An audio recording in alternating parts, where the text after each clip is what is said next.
Halo, aku Noni, balik lagi ke video aku dan hari ini aku akan kasih update tentang coronavirus di Finlandia.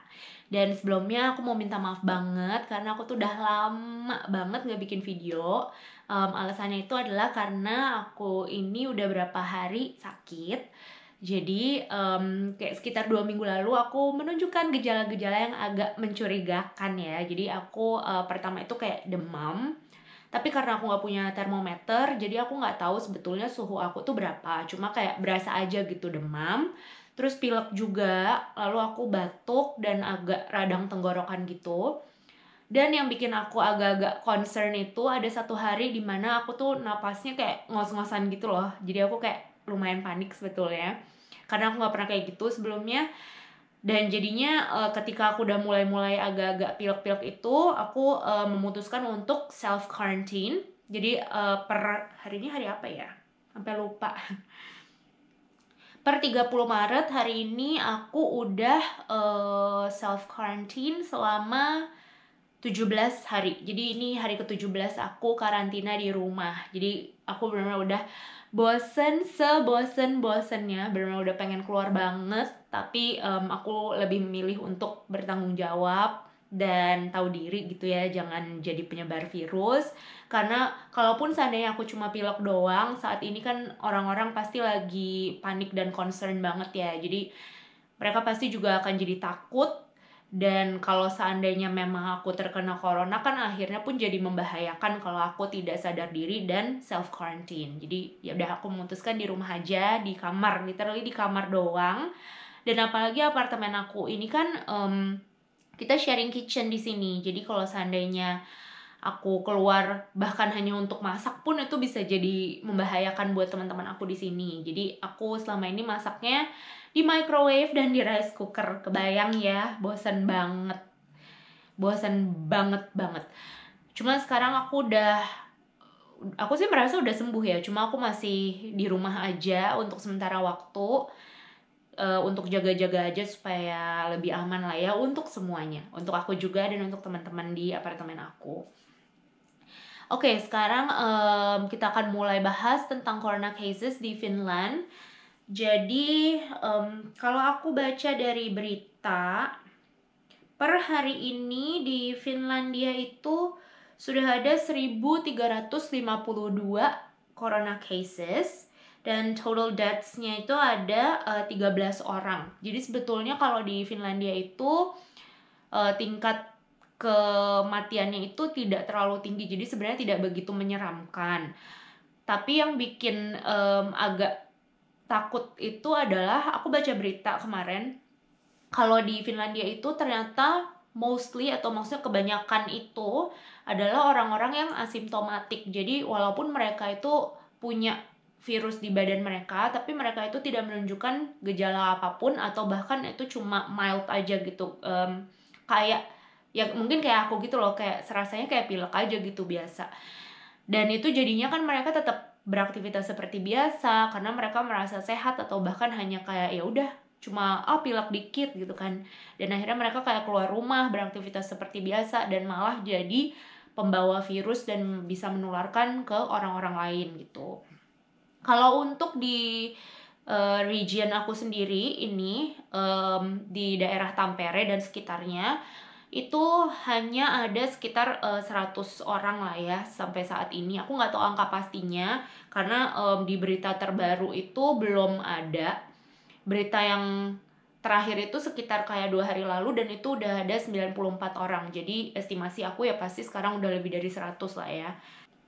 Kalau dari government-nya sendiri, mereka hanya memberitahu bahwa ketika kita punya masalah-masalah pernafasan yang berat atau mulai merasakan gejala-gejala kayak kesulitan bernafas dan sebagainya, nah itu baru kita boleh kontak rumah sakit.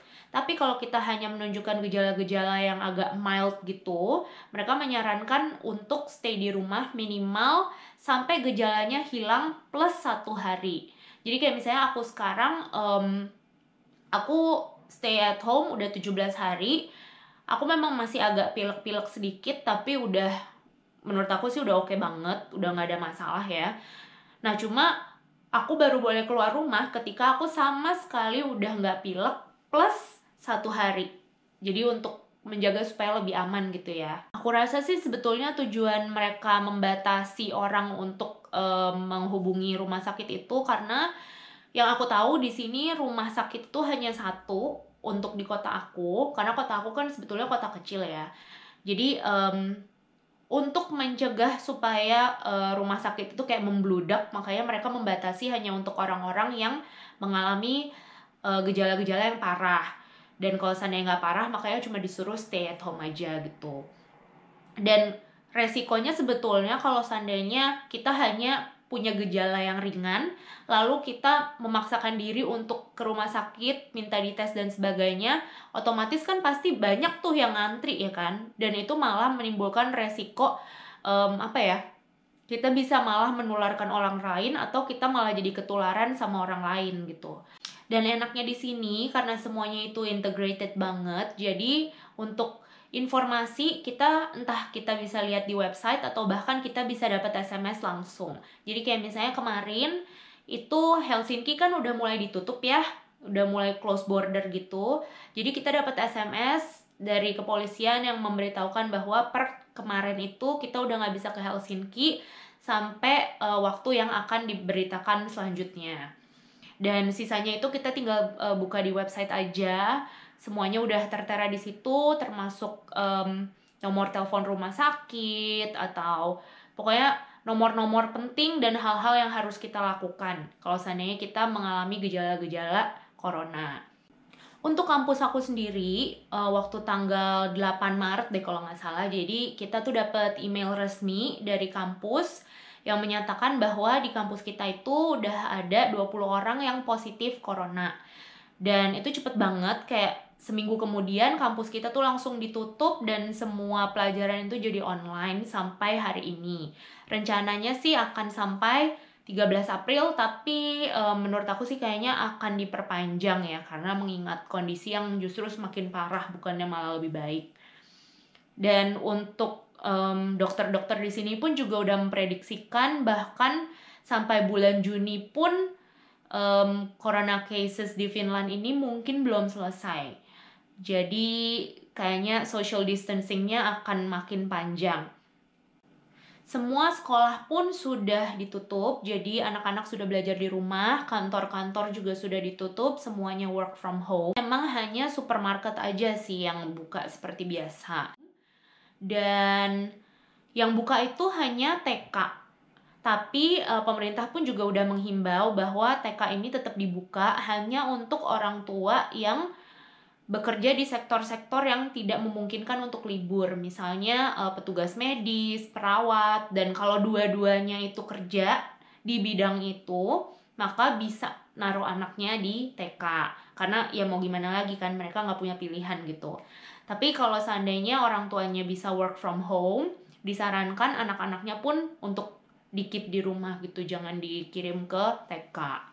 Dan untuk makanan aku sendiri, ketika aku tahu aku akan self quarantine, aku memang udah nyetok banyak banget. Jadi aku udah nyetokin beras, pasta, terus makanan kaleng, kacang-kacangan, pokoknya hal-hal yang tahan lama karena aku tahu aku kayaknya bakalan lama di rumah. Dan sampai sekarang sih untungnya masih oke. Dan waktu aku belanja kayak sekitar berarti 18 hari yang lalu, pas aku belanja itu tisu toilet pun habis, terus makanan kaleng itu banyak banget yang kosong, jadi kayak pilihannya udah nggak banyak. Tapi seenggaknya masih lumayan lah ya, nggak sampai benar-benar habis yang kayak kalau kalian baca berita di Australia atau di Amerika yang benar-benar orangnya sampai kayak orang gila gitu. Di sini sih masih cukup civilized ya, dan mereka nggak terlalu gila lah untuk nyetokin makanan sampai sebanyak itu. Mungkin itu dulu update yang aku bisa kasih ke teman-teman. Minta maaf sekali lagi karena aku lagi jarang upload. Mudah-mudahan nanti kalau seandainya aku udah lebih baik nih ya, aku bisa lebih sering upload lagi. Dan kalau teman-teman punya pertanyaan atau punya saran untuk video berikutnya, seperti biasa bisa taruh komen atau pertanyaan di kolom komentar. Nanti aku pasti akan usahain untuk bales walaupun mungkin lama, jadi sabar-sabar ya. Oke, saran aku stay at home. Terus kalaupun kalian mesti keluar, keluarlah ketika memang penting banget dan pakai masker. Jangan lupa cuci tangan juga. Dan kalau kalian udah pulang langsung mandi, langsung cuci baju, pokoknya sebersih-bersihnya.